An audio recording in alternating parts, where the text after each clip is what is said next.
कृष्ण हरे हरे हरे राम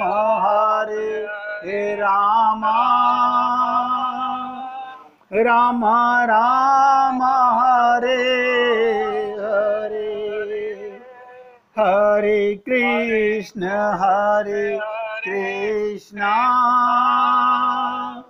कृष्ण कृष्ण हरे हरे हरे राम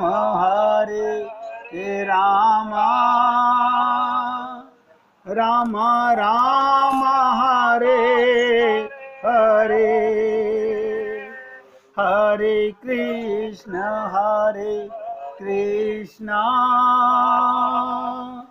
कृष्ण कृष्ण हरे हरे हरे राम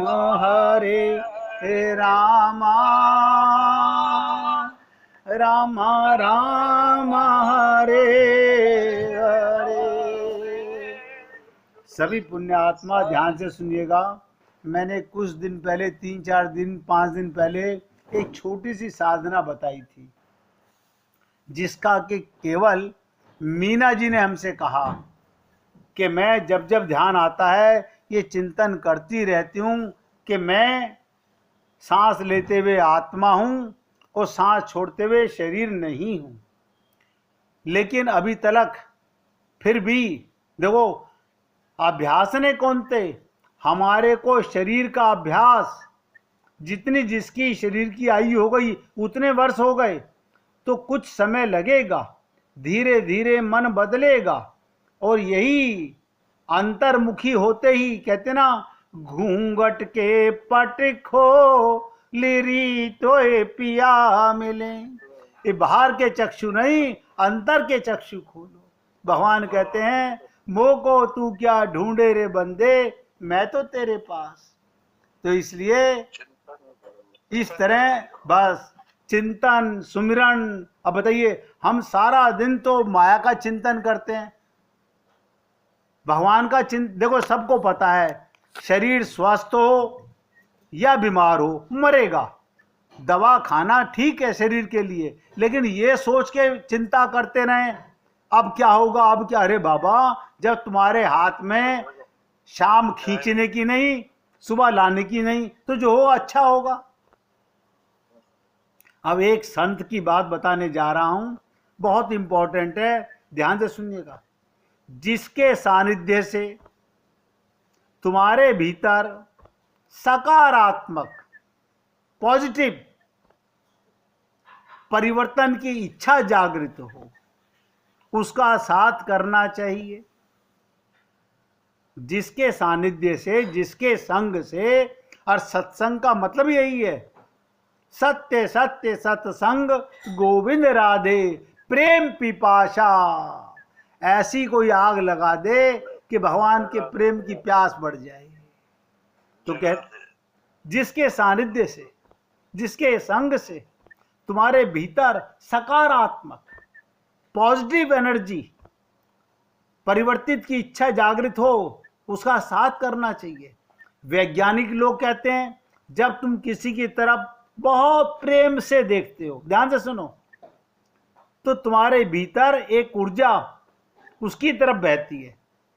जब हम किसी को याद करते हैं या उसकी तरफ आंखों से देखते हैं, अब कब देखते हैं, जब उससे प्रेम होता है, तो एक ऊर्जा उसकी तरफ बहती है। उस ऊर्जा को नापने के भी उपाय हैं, ध्यान से सुनिएगा। तुम्हारी तरफ से एक विशिष्ट ऊष्मा, गर्मी उसकी तरफ प्रभावित होती है। ठीक वैसे ही जैसे विद्युत के प्रभाव होते हैं, ठीक वैसे ही विद्युत धारा तुम्हारी तरफ से उसकी तरफ बहने लगती है। इसलिए ध्यान दीजिएगा, अगर तुम्हें कोई प्रेम से देखे तो अपने प्रेम की आंख को छिपा नहीं सकता। कोई आंख से देख रहा है तो आंख कैसे छिपाएगा? तुम पहचान ही लोगे कि वो कितने प्यार से मुझे देख रहा है।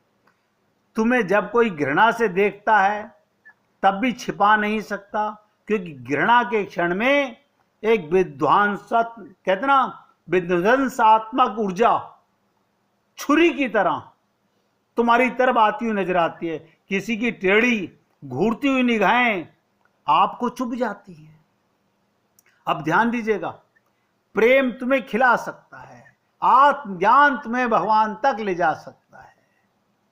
घृणा तुम्हें मार जाती है, घृणा में एक जहर है, अब प्रेम में एक अमृत है। ध्यान दीजिएगा, क्योंकि हमने प्रेम को जाना नहीं है।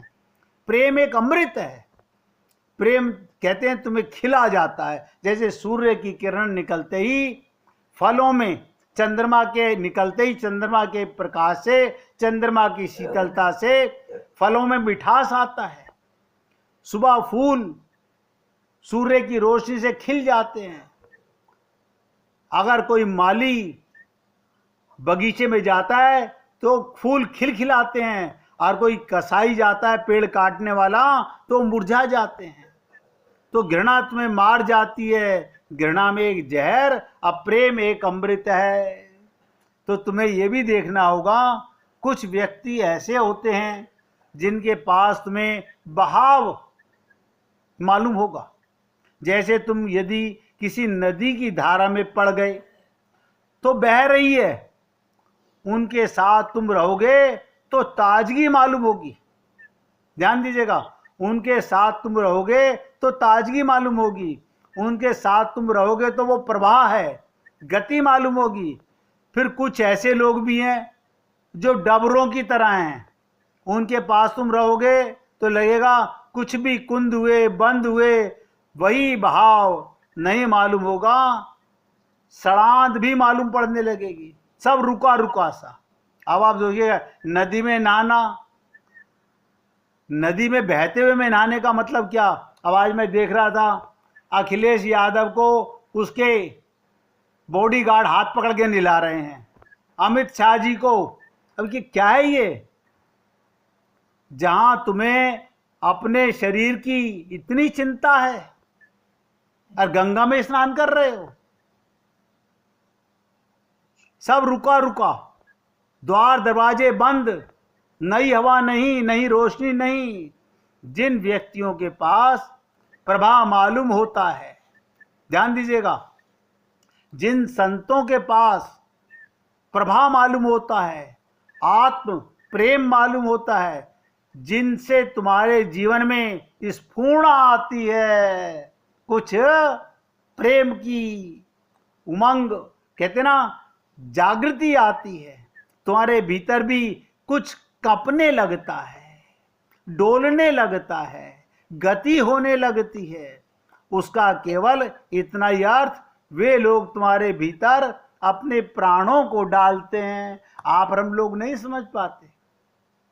संत महात्मा हम जैसे जीवों में कौन सी ऊर्जा शक्ति डालते हैं, उनकी वाणी से कौन सा प्रेम बरसता है कि हमारे अंदर का जो छुपा हुआ धन है, अमृत खजाना भरा हुआ है, वो बिरवा बन के बाहर बहने लगता है। तो कहने का तात्पर्य, संत महात्मा हमारे भीतर अपने प्राणों को डालते हैं, वो तुम्हें कुछ देने को तत्पर हैं, कंजूस नहीं है, कृपण नहीं है, और जो तुम्हारे भीतर कुछ डालता है वो तुम्हें भी तत्परता करता है कि तुम भी महसूस करो और दो। महात्मा बुद्ध अक्सर अपने शिष्यों से कहते थे, जाओ, कहाँ जाओ, ऐसे गांव में जाओ जहां जाते ही तुम्हें जूते पड़े। बोले गुरुदेव आप जहां कहेंगे हम वहां जाएंगे। अब एक को भेजा महात्मा बुद्ध ने, जहां जाने को कोई तैयार नहीं था, कि वहां तो जाते ही गालियों की बौछार, खाना मिलेगा नहीं। बोले गुरुदेव आप मुझे वहां भेज रहे हैं, जरूर कोई रहस्य की बात है, और मैं जरूर जाऊंगा। क्यों? पत्थरों में भी प्रेम भर दे, हम जैसे जीवों के अंदर आनंद की लहर उठा दे, आपके अंदर छुपा हुआ परमात्मा का प्रेम जगा दे, इससे बड़ा हमारे ऊपर और क्या कृपा होगी। तो कहते हैं संत महात्मा हमेशा कहते हैं, जो मैंने तुमको ऊर्जा दी उसमें कृपण नहीं होना, ये वो धन है जो बांटने से बढ़ता है। देखिएगा बाकी सब धन छुपाए जाते हैं। ये प्रेम धन, ये जितना बांटोगे उतना और बढ़ेगा, क्योंकि प्रेम धन की परिभाषा यही है। जो तुम्हारे भीतर कुछ डालता है वो तुम्हें भी तत्पर करता है कि तुम भी महसूस करो और दो। तुम्हारे भीतर भी प्रतिध्वनि उठती है, संवेदना उठती है, उनके सानिध्य में तुम बदलने लगते हो और कुछ ही दिनों में तुम दूसरे व्यक्ति हो जाते हो। प्रेम में धैर्य इतना हो कि तुम बिन ये उम्र गुजार दूं, तुम बिन ये उम्र गुजार दूं, और व्याकुलता इतनी हो कि तुम बिन एक पल भी गुजरता नहीं। प्रेम में धैर्य, और ध्यान दीजिएगा व्याकुलता, धैर्य क्या, इतनी हो कि तुम बिन उम्र गुजार दूंगा, और व्याकुलता इतनी कि तुम बिन एक पल भी गुजरता नहीं। इसीलिए जब हम कहते हैं ना कि सुमिरन कर ले मना, छिन छिन राधा रमना, अब आप सोचो, हम उसको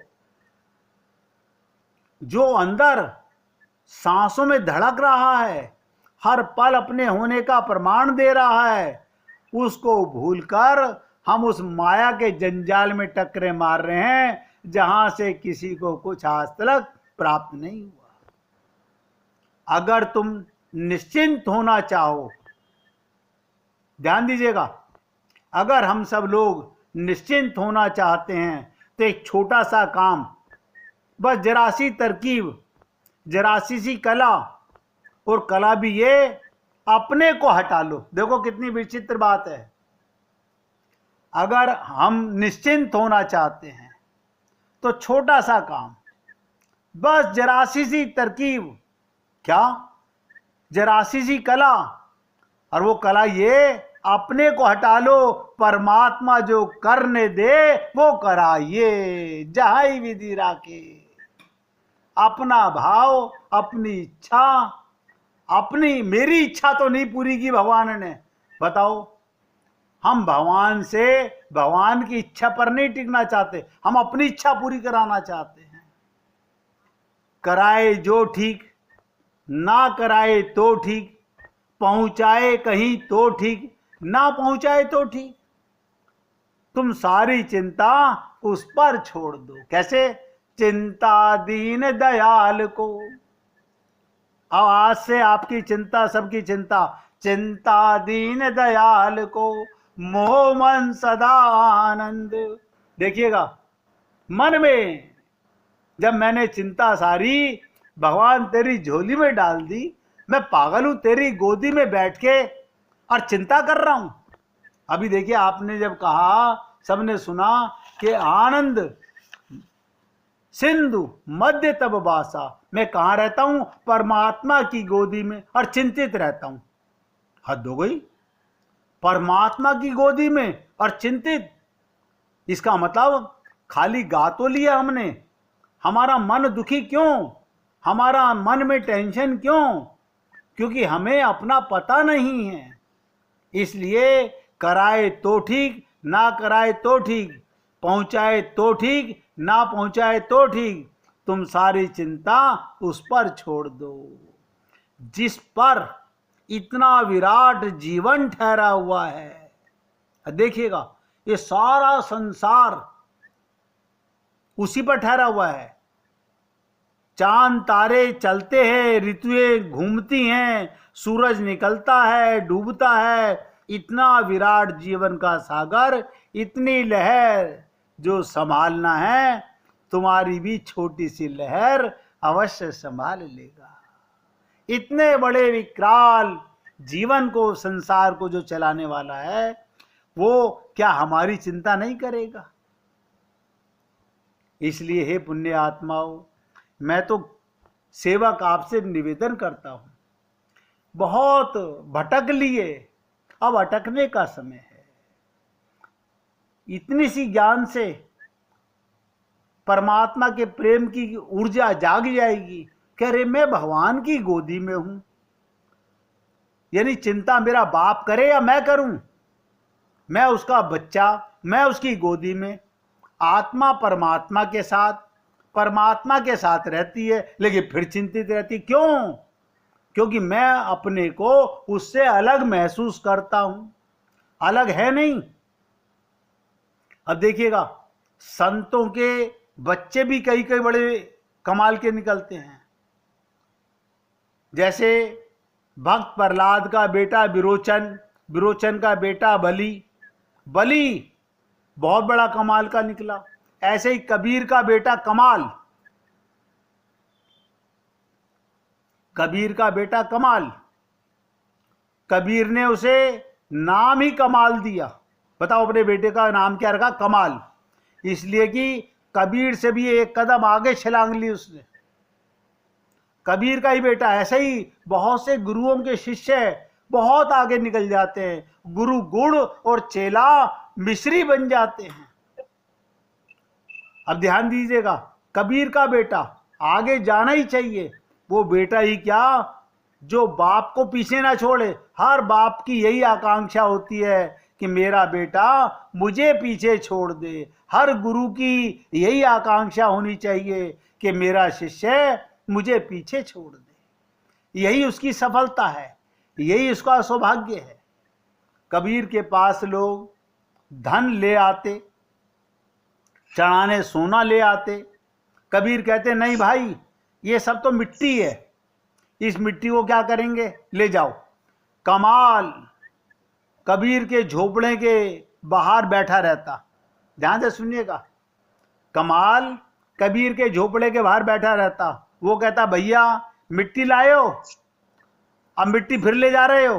क्या कहता? मिट्टी लायो, मिट्टी ले जा रहे हो। अरे रख जाओ, मिट्टी ही तो है। जब मिट्टी है तो कहां ले जा रहे हो? एक तो लाने की भूल की, अब कम से कम दूसरी भूल तो ना करो। कबीर को लोगों ने शिकायत की, आप ऐसे महात्यागी, और ये लड़का बड़ा शैतान है आपका।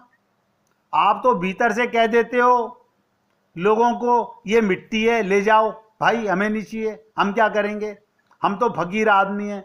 और ये लोगों से क्या कहता है आपका बेटा, अरे मिट्टी है, लाके वजन ढोया, अब ले जाके वजन ढोगे यहीं रख जाओ।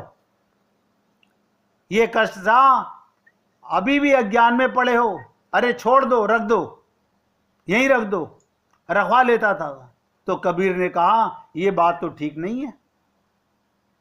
कमाल को कहा कि ये बात तो ठीक नहीं। कमाल ने कहा आप ही तो कहते हो पिताजी की मिट्टी है, तो बात ठीक क्यों नहीं, आप बताओ।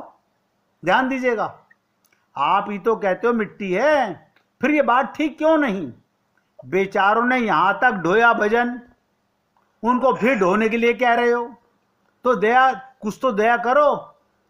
अरे दया ममता तो होनी ही चाहिए फकीर में, सन्यासी में।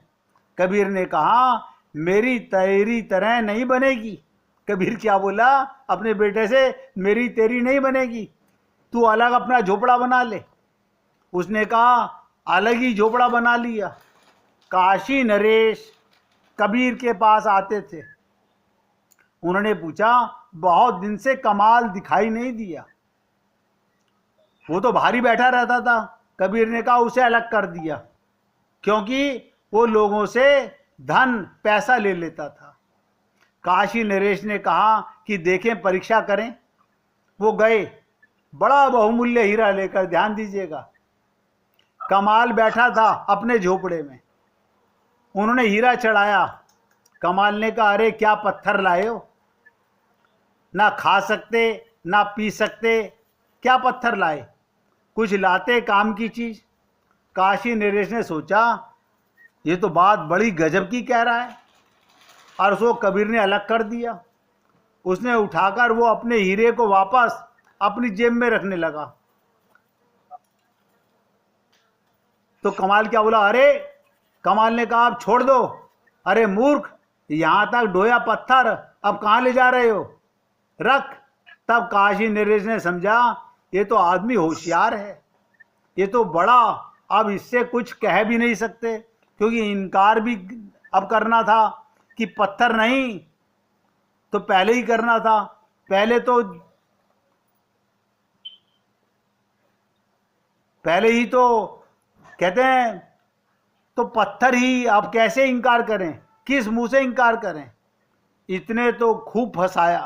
अब काशी नरेश ने पूछा कहाँ रख दूं, ध्यान दीजिएगा, कमाल से पूछा कहाँ रख दूं। कमाल ने कहा वही गलती, गलती पर गलती करते हो नरेश।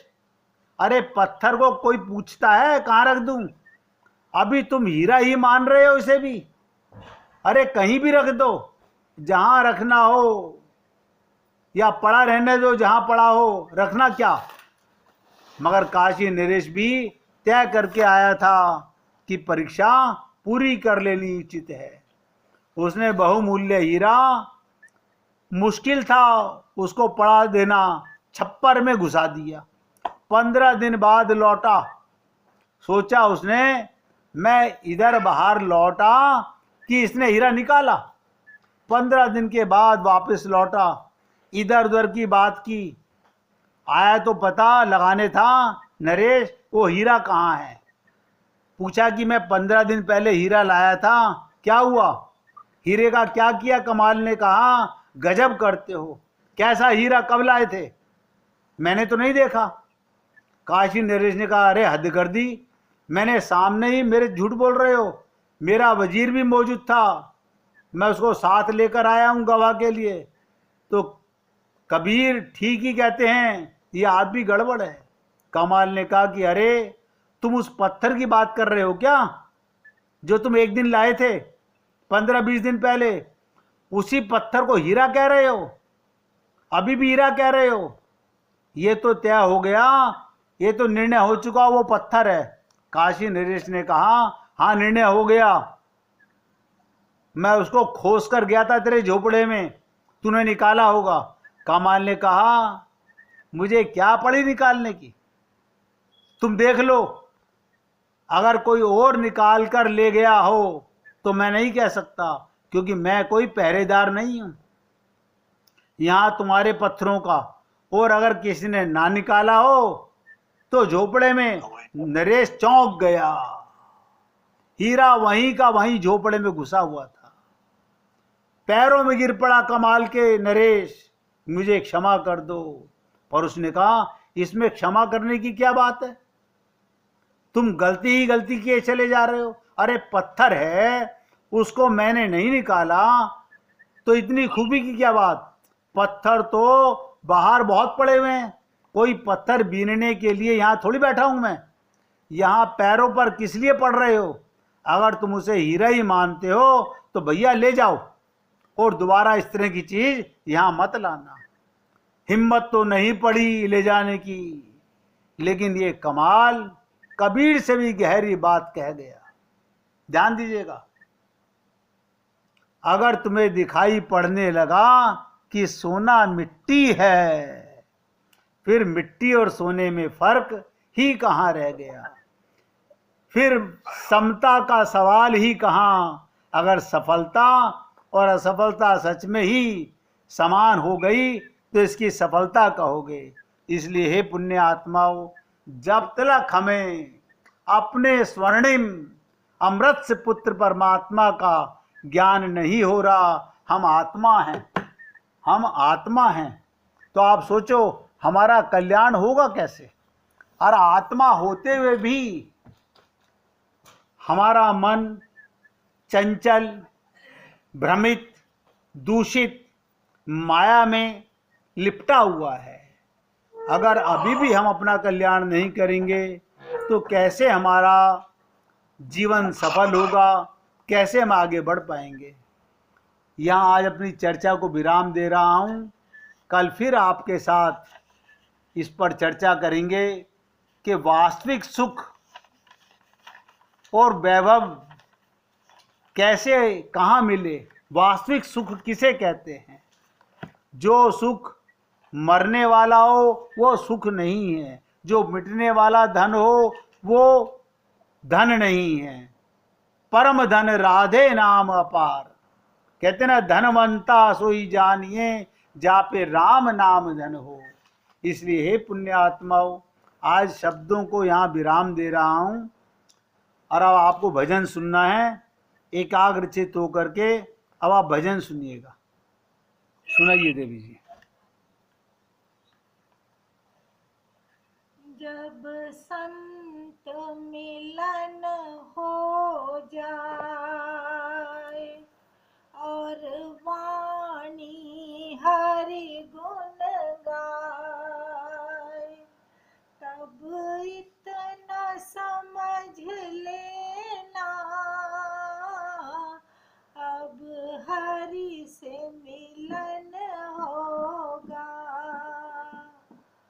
जब संत मिलन हो जाए और वाणी हरि गुण गाए, तब इतना समझ लेना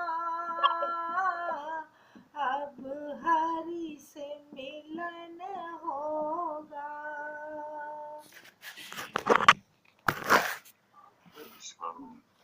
सब में तो हरि नजर आए, तब इतना समझ लेना अब हरि से मिलन होगा।